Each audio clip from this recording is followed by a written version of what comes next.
का कहता रे विशंबर सिंह? मैंने कहता रहे जे हमार मकान छोड़ दा लोग कहीं चा लोग मारे पर लोग करा के मारे पर रहले हाँ यहाँ करवरा बेटा के कहतला हट जा लोगे।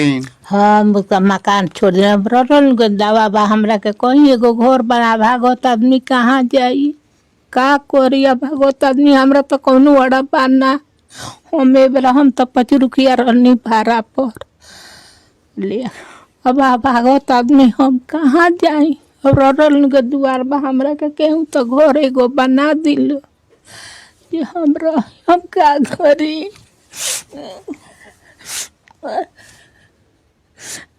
ना रह के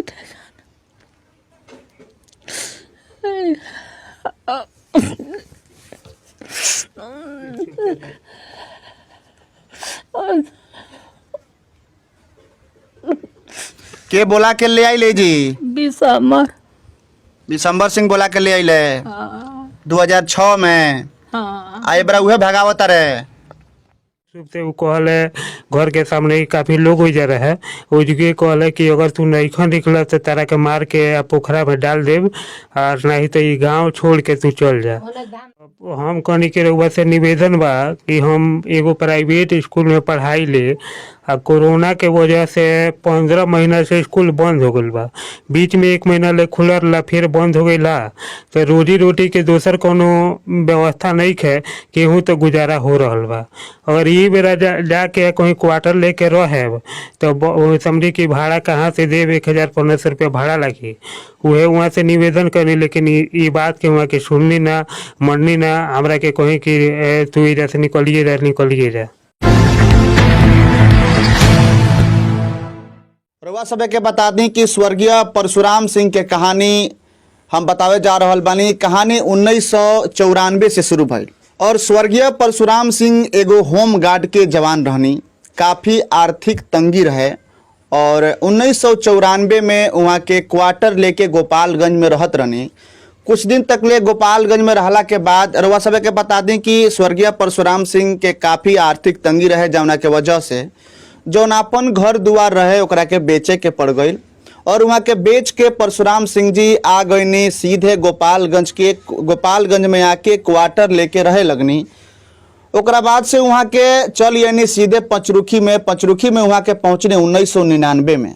कहानी 1999 के 1999 में पंचरुखी पहुँचनी स्वर्गीय परशुराम सिंह जी। हालांकि वहाँ के मौत 2019 में भइल ऐसे हम स्वर्गीय परशुराम सिंह जी कहतनी। और वहाँ के 1999 में पहुँचनी सीधे पंचरुखी में भी एगो क्वार्टर लेके वहाँ के रहत रहनी। पंचरुखी में क्वार्टर लेके रहत रहनी। एकरा बीच में 2006 में मुलाकात भइल के दामाद के जीजा से भइल।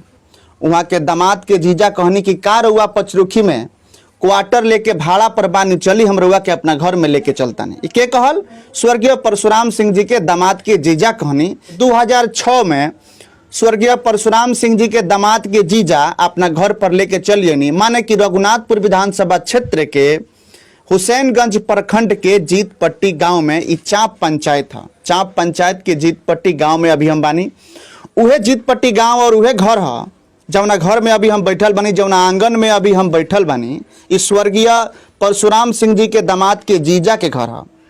वहाँ के नाम बा विशंबर सिंह। उहे विशंबर सिंह जो 2006 में स्वर्गीय परशुराम सिंह के पूरा परिवार के साथ उठा के जीतपट्टी गांव में एक चाँप पंचायत में लेके आईनी।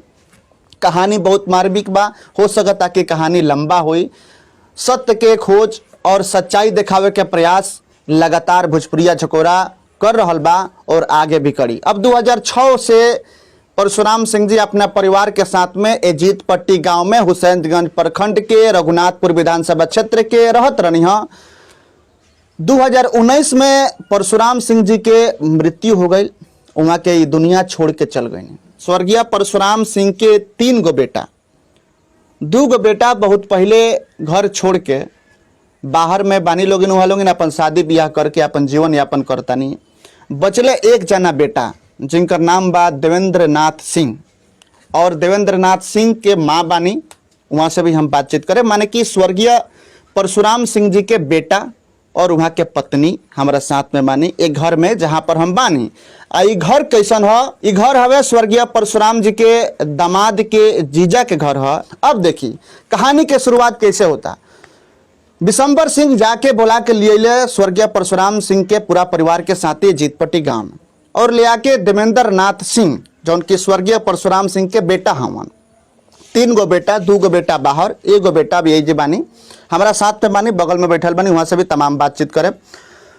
बिशंबर सिंह जौन बुला के लेके अले पचरुखी से वो देवेंद्र नाथ सिंह के शादी करा दिले। देवेंद्र नाथ सिंह के बार बार मना कैला के बादो कि हमरा पास में जमीन नहीं के, हमरा पास घर नहीं के, हम भूमिहीन बानी, तो हम शादी कैसे करब, अपना पत्नी के कहाँ लेके रखें। बिशंबर सिंह कहले कि कोनो दिक्कत नहीं कि हम तरह के मकान दे दिले बानी। मकान ये बा जौन हमरा पीछे बा, ई कब ढह जाई, कब टूट जाई, आंधी तूफान में रही किनारे, एक कोनो गारंटी नहीं के। लेकिन चलिए हमनी के कहानी के ऊपर बात कर जाओ। स्वर्गीय परशुराम सिंह के बेटा देवेंद्र नाथ सिंह के शादी बिशंबर सिंह करा दिले और कहले कि कोनो बात नहीं के तू रह। रुआ सब के बता दी कि देवेंद्र नाथ सिंह एगो शिक्षक और मामूली एगो तनख्वाह लेके अपन जीवन यापन करत रहे हन एक घर में। लेकिन शादी करा दिले बिशंबर सिंह लोभ लालच देके कि हम सब कुछ ठीक कर देब, कोनो दिक्कत ना हुई। बिशंबर सिंह के कहला पर देवेंद्र नाथ सिंह भी शादी कर लें। शादी के कुछ दिन के बाद ही फिर से बिशंबर सिंह तलाक भी करवा दें। अब का कहानी बा भैया? अब कहानी ई बा कि ये घर से निकालल जा रहल बा स्वर्गीय परशुराम सिंह जी के बेटा देवेंद्र नाथ सिंह की और वहाँ के पत्नी के। 15 साल से 2006 से लेके अब तक ये हुसैनगंज प्रखंड के सिवान जिला है, सिवान जिला के रघुनाथपुर विधानसभा क्षेत्र के हुसैनगंज प्रखंड के चाप पंचायत के जीतपट्टी गांव में करीब 15 साल से ये मकान में यहाँ के बानी, माने कि स्वर्गीय परशुराम सिंह के बेटा देवेंद्र नाथ सिंह और वहाँ के पत्नी जी बानी।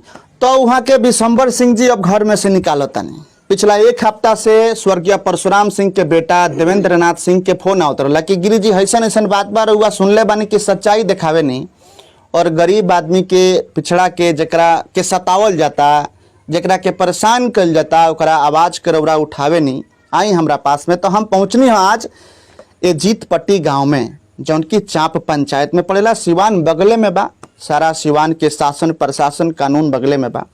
तमाम बातचीत करें, काफ़ी मार्मिक कहानी भाई। अब घर से निकालल जा रहा बा यहाँ लोग इनके तमाम बातचीत करें। सबसे पहले हम लेके चलतानी स्वर्गीय परशुराम सिंह जी के पत्नी के पास में कि वहाँ के का कहतानी, वहाँ के का सोचतानी। है घर बावे, बिशंबर सिंह के मकान हो। बिशंबर सिंह हिमाचल प्रदेश में बाड़े और एगो ठेकेदार हमन 2 ताला 3 ताला मकान बना के बेचारे वो जी बाड़े। यहाँ के बानी देवेंद्र नाथ सिंह और यहाँ के बानी परशुराम सिंह जी के पत्नी।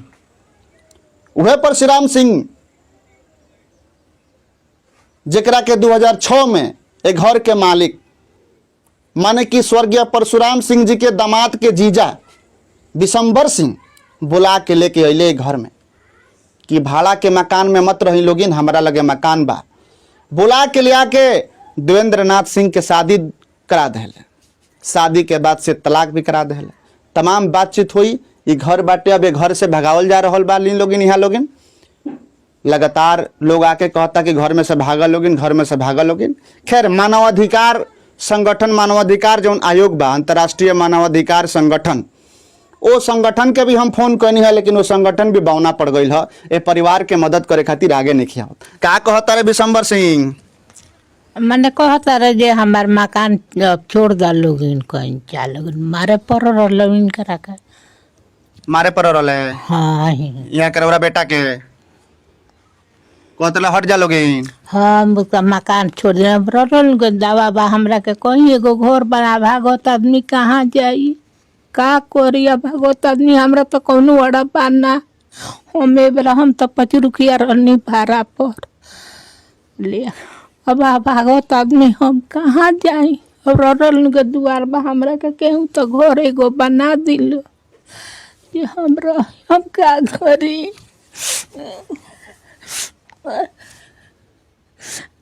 न रह के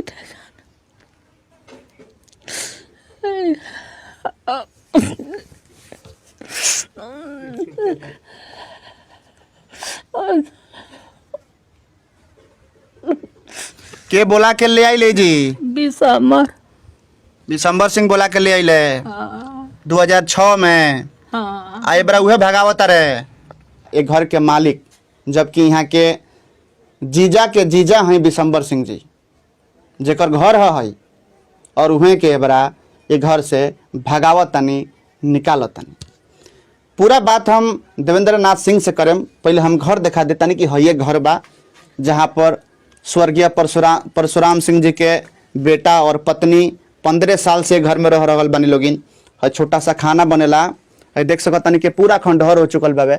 ऊपर के कैमरामैन से चाहे हम थोड़ा सा दिखा देवे खातिर। आए का कहनी हो? सारा चुएला सब चुएला ये। हाँ ये एगो ठीक बा। हो तो करकट हम धैले बानी। अच्छा करकट है रउआ रखले बानी? हमार ह हई करकट हमार ह। अच्छा तो हई घर बाटे। आई घर में हई पलंग लिया के रखल गइल बा एजी के एगो गांव के, माने कि दिसंबर सिंह के पटीदार लोग लिया के हई पलंग रख देला बाटे कि भैया अब घर खाली कर लोगिन ना, तो हम हई पलंग रखे के हमरा अपन पलंग निकालो, हम अपन पलंग रखे। देवेंद्र नाथ सिंह जी है नहीं आ जाई रहो। कहले कि हम अपन सारा सामान में रखे ला बानी और तू लोग अपन सारा सामान निकाल के आई जैसे चल जालो, ना दे बोलो तो मारे पीटे और घर में ताला लगा दे। मारे पीटे घर में ताला लगा दे जी। एकरा पहले और जीजा के जीजा जेकर हई मकान ह जी। दिसंबर सिंह वो धमकी दले रहले हाँ वो अपना चचेरा भाई के लड़की के शादी में आई रहे। मई में। हाँ 7 मई के आई रहे तो बार बार वो कहस कि इधर से निकल जा। और फिर 13-14 मई के विशेष रूप से वो कहले घर के सामने ही काफ़ी लोग हो जा रहे वो जगह कहले कि अगर तू नहीं निकल तो तारा के मार के पोखरा में डाल देव और नहीं तो ये गांव छोड़ के तू चल जा। कहले कि मार के पोखरा में डाल दे। जी तो हम कहनी के रउआ से निवेदन बा कि हम एगो प्राइवेट स्कूल में पढ़ाई ले आ कोरोना के वजह से 15 महीना से स्कूल बंद हो गई बा, बीच में 1 महीना ले खुलल ला फिर बंद हो गई ला। तो रोजी रोटी के दोसर कोनो व्यवस्था नहीं है, केहू तो गुजारा हो रहल बा। अगर ये बेरा जाके कहीं क्वार्टर लेके रहे तो समझी कि भाड़ा कहाँ से देव 1000-1500 रुपया भाड़ा लगी। उहे वहाँ से निवेदन करनी, लेकिन ये बात के वहाँ के सुननी ना मननी ना, हमरा के कहीं कि तू इधर से निकलिए जा। अच्छा चिट्ठी कहाँ लिख दिल बन रुआ? चिट्ठी हम एक पहले पिताजी 30 अक्टूबर 2019 के जब गुजर गए तो बहुत लोग तंग करे लागल, कहे लागल कि अब तू लो इधर कहाँ बढ़ल हो, सिपाही जी मर गए तू लो इधर से जा लो। तो हम सोचनी कि कुछ सरकार को हम ये देश के नागरिक बनी और कुछ सरकार के योजना भी होला। अपन पिताजी हमार होम गार्ड में सिपाही रहनी और काफ़ी कम तनख्वाह मिलत है, तो कहीं न कहीं कि हर समस्या बावे तो एक जिम्मेदार सरकार भी बा। और कुछ पैसा अधिक मिल रहित तो ये स्थिति ना रहित, तो हम यह बात के लेके डीएम साहब के जनता दरबार में 10 जनवरी 2020 के गईनी। हम एप्लीकेशन दनी, निवेदन कैनी कि हमारे ये हालात बा, हमरा के कुछ घर के व्यवस्था कर दिहल जाए। लिखले रहनी कि रउआ हम भूमिहीन बानी। जी हम ओमे लिखले नहीं कि भूमिहीन बानी और यहाँ घर के व्यवस्था कर दिहल जाओ। हम एगो टीचर बानी और वो छोटा सा स्कूल में पढ़ाई ले, वो तनख्वाह से ना जमीन खरीदा सकता ना घर भी बन सकता। तो फिर वो माने डीएम के भी दिले बनी, पटना सचिवालय में भी दिले बनी, तमाम जगह पर लेटर दे दिले बनी। पटना सचिवालय में, मुख्यमंत्री सचिवालय में भी दिले बनी। कितना दिन पहले दिले रहनी? 9 फरवरी 2021 में मुख्यमंत्री सचिवालय में देनी जी। लेकिन अभी तक ले कोनो सूचना ना आई। अभी तक ले ओकर कोनो सूचना नहीं आयल, लेकिन 24 दिसंबर 2020 के एगो फिर दोबारा जाके डीएम कार्यालय में देनी तो ओकर इंक्वायरी 26 फरवरी के आई रहे, लेकिन ओकर कोनो रिपोर्ट अभी नहीं के मिलल। रिपोर्ट ओकर कोनो नहीं के मिलल। अच्छा ये जोन घर के मालिक बाड़े जिनका नाम हवे दिसंबर सिंह, दिसंबर सिंह रुआ लोगन के लेके अइले 2006 में। 2006 से लगातार रुआ लोगन रूम में मानी आ शादी विदाई उहे करे दिसंबर सिंह करे। हाँ दिसंबर सिंह ऐसन बा कि लेके जब अइले जुगिया तो वो हमरी के भाड़ा के मकान में पर रुकी रहनी सन। तो ये दीदी के जो 2005 में शादी भइल तो बारात में वो गइल आ हमरी के घर देख ले कि में बानी सन। आ फिर ओकरा बाद से जाके आ पिताजी या मम्मी के बार बार वो कहस कि ये जुगे भाड़ा के मकान में का बनी लो, चली लो ना हमरा घरवा में रही लो। आ बार बार वहाँ के कहला के बाद जन बा कि हमरा माँ पिताजी इधर जन बा कि चल नहीं लो। ये अच्छा, शादी उहे करौला विशंबर सिंह के, शादी के बाद और तलाक उहे करा दिले। हाँ, इतना तनाव हो गईल बा कि तनाव की स्थिति में आदमी जौन बा से या तो पागल हो जाला या जौन बा की आत्महत्या कर लेला। बहुत समझी कि एगो स्कूल 15 महीना से बंद बा, महीना से स्कूल बंद बा, यही में एगो टेंशन ई बा कि घर में से निकलल हो, घर में से निकलल हो, घर में से निकलल हो, एगो भोजन के टेंशन बा आ फिर घर के दूसर का टेंशन बा। ये स्थिति में बहुत दिमाग गड़बड़ बा। आ कोनो भी समझी कि गलत कदम जौन ना करे के चाही, समझी कि आदमी जौन मजबूर हो जाला, बहुत मजबूर हो जाला, जौन करेला वो भी मजबूर होके कर बिल्कुल देवेंद्र नाथ जी, रउरा मजबूर मत होई, पूरा भोजपुरिया झकोरा के टीम रउरा साथ में बा और ऐसा कोनो गलत कदम रउरा माँ ना उठाए। और बिल्कुल हम आग्रह करब सब कोई से, रउरा भी आग्रह करनी है कि जे लोग बा, जे समाज के लोग बा, वो भी सामने आओ, आगे आओ मदद करे खातिर। जे शासन प्रशासन में बा, जे सत्ता में बैठल बा, वो सामने आओ। जे जी के स्थानीय विधायक बनी वो के सामने आई, सबको आकर के देवेंद्र नाथ सिंह के मदद करो ताकि यहाँ के कोनो गलत कदम ना उठाई। काहे कि मजबूर बानी, भोजन के समस्या तो बढ़ले बा, साथे साथे घर के भी समस्या बा।